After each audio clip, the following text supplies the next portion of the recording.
Tapi fi'il madhi ketika itu berbaris fathah beratas, tak mati. Tak mati. Tengok ayat. Wa qalu alhamdulillahillazi hadana laula an hadana Allah la in atana min fadli man ba'athana min marqadina. Yasin. Qalu ya wailana man ba'athana min marqadina. Ada ma ada. Itu susah ketah kan? Ba'asana, man ba'asana. Fi'il madhi tak mati.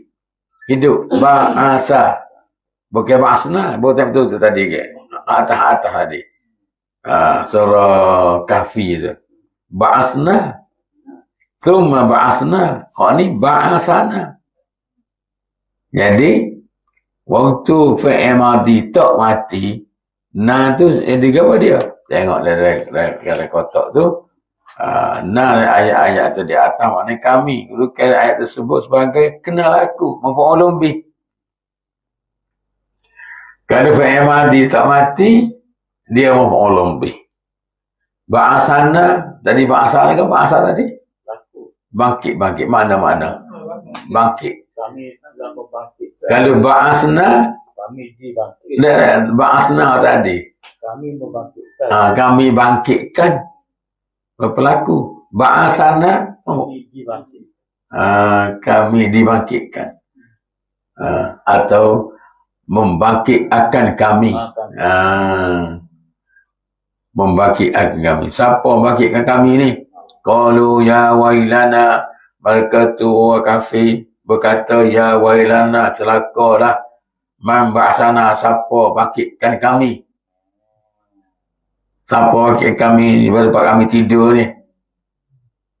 Orang kafir. Dia bangkit hari kiamat hari naik pada kubur. Hidup sedap tidur dalam kubur. Sedap tidur dalam kubur. Hari kiamat berlaku gegar.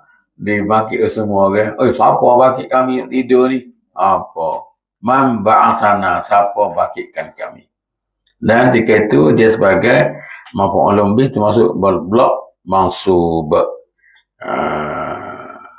Perhatian kata kerja ke lepas atau fi'il madhi berbaris atas fathah sebelum kalimah na.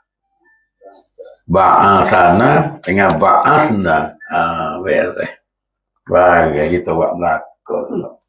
Ya. Ya.